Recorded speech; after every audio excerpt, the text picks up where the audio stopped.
In this video, I'm going to be showing you how to do some curve sketches or draw functions based off of your knowledge in calculus using derivatives, using your knowledge from pre-calculus for end behaviors, and some algebra knowledge.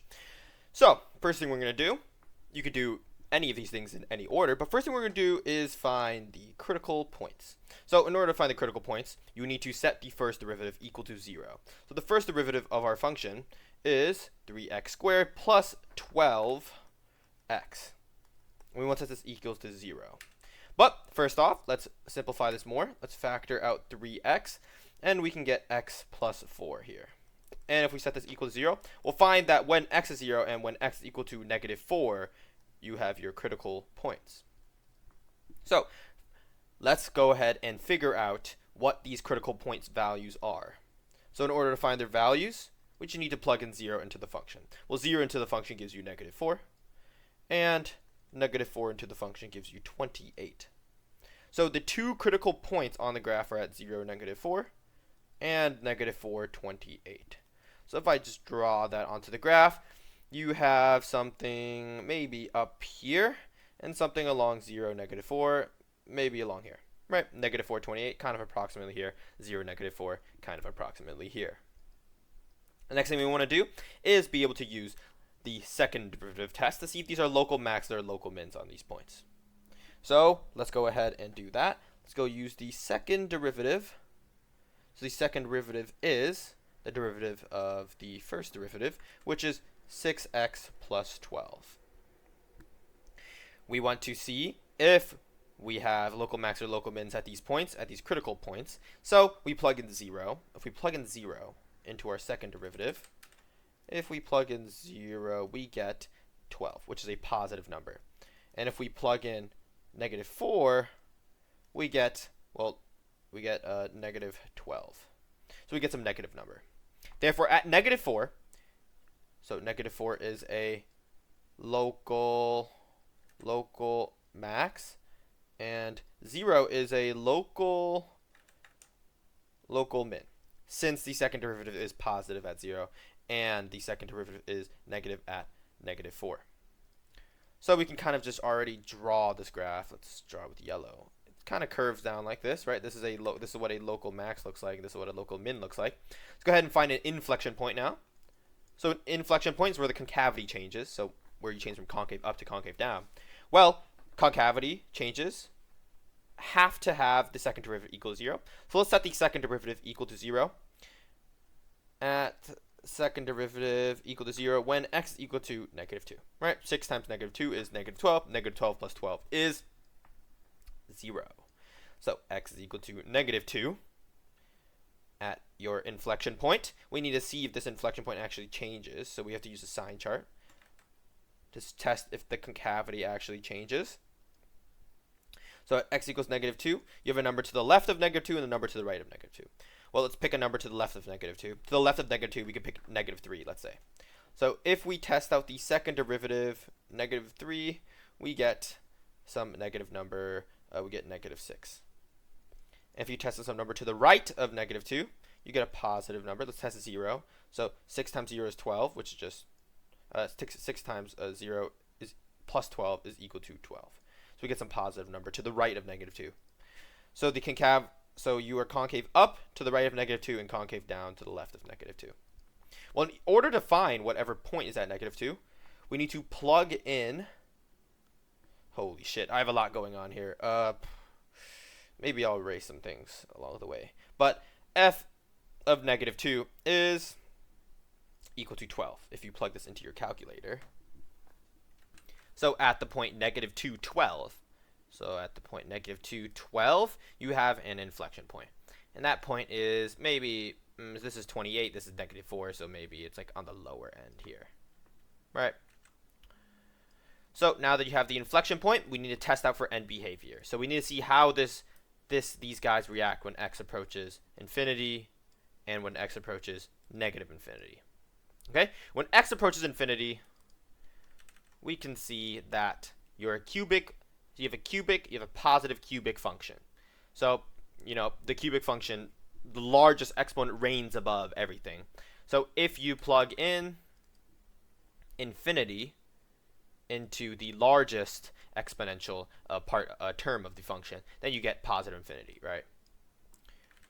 Oops, I click Control X. Okay, I need to stop doing that. But if you plug in negative infinity into your cubic function, so negative infinity to the power of 3 is anything to the a negative number to the power of 3 is still a negative number.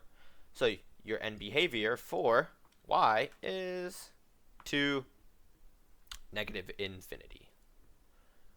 So as x approaches negative infinity, y approaches negative infinity as well. And as x approaches infinity, y approaches positive infinity as well. So if we draw this graph, we can kind of tell that we have a concave, you're concave down until the inflection point, and then you become concave up, sort of like this. And knowing cubic functions, they kind of go in this orientation.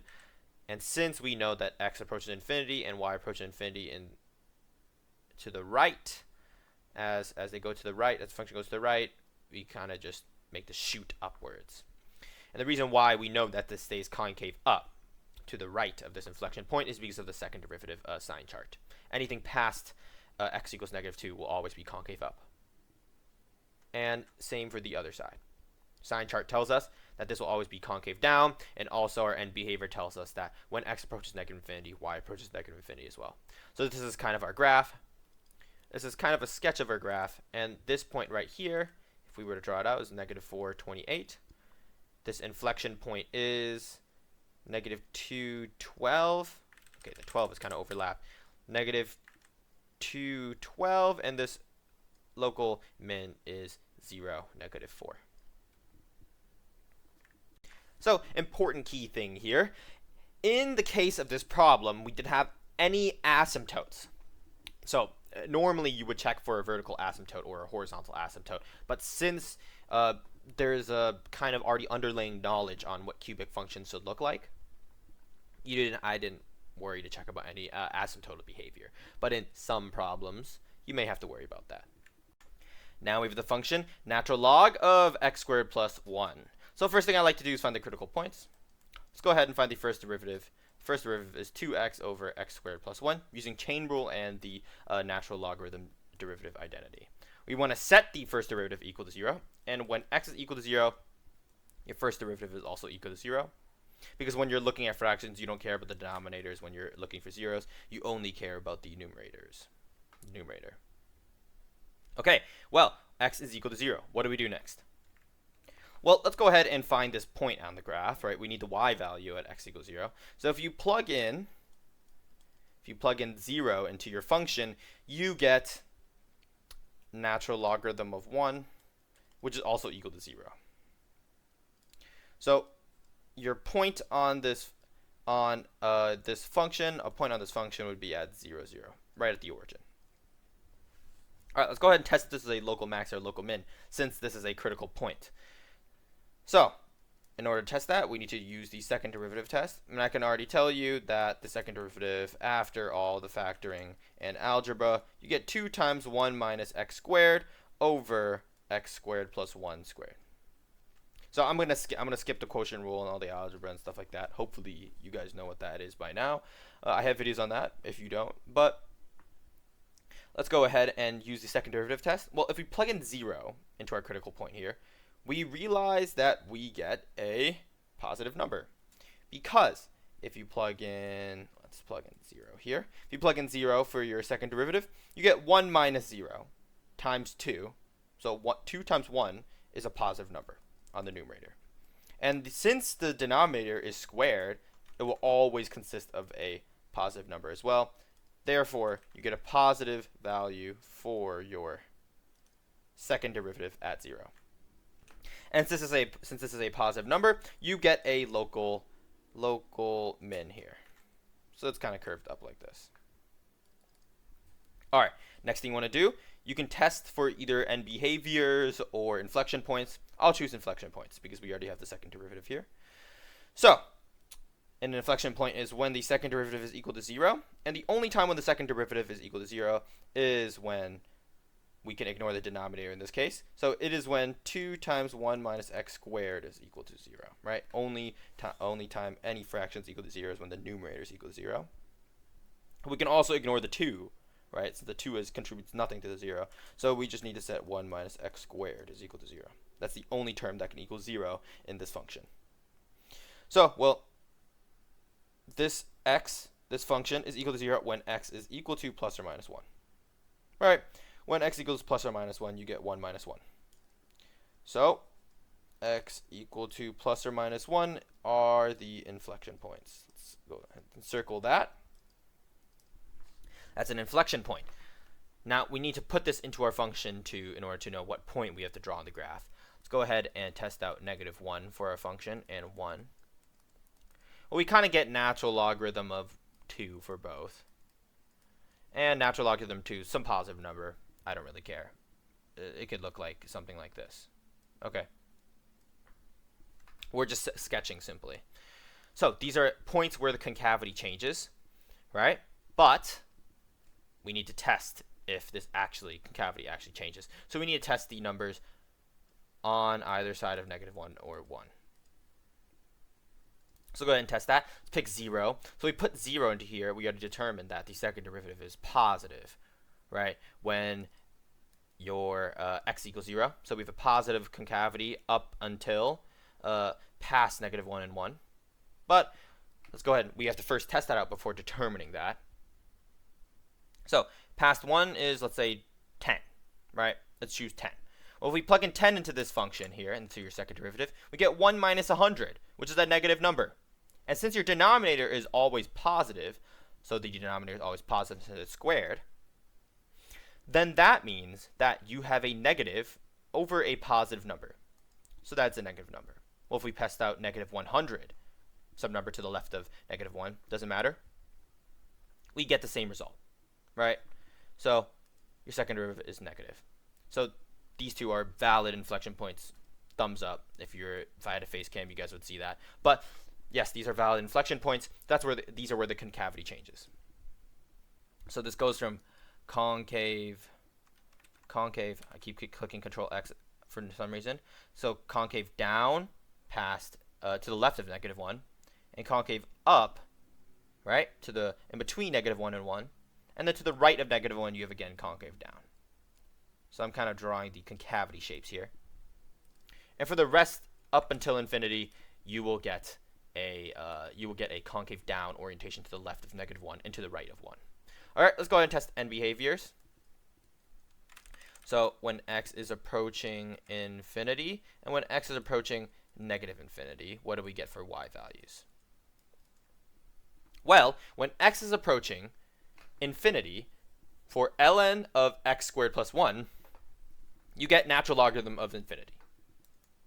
Right? Natural log of infinity is simply infinity as well. And if you put -infinity into this right here, well, -infinity squared is some positive number, positive infinity. Positive infinity plus 1 is still infinity, so you get natural log of infinity again. So your end behaviors both approach positive infinity. So if I were to draw this, it's kind of slowly ascending. It gets slower and slower as you get higher and higher in your natural logarithm function. That's how natural logarithm functions work. So it grows slower and slower as you get further and further from the origin. But, well, we can draw the rest of this function, right? We have the concavities, so we can kind of assume that there's like a curve going on here, right? It's concave up in this between -1 and 1. And you can also test this out. You can also test out if this is right by using a sign chart for your first derivative. So, we need to clear out space. Let's go ahead and make a sign chart for the first derivative here.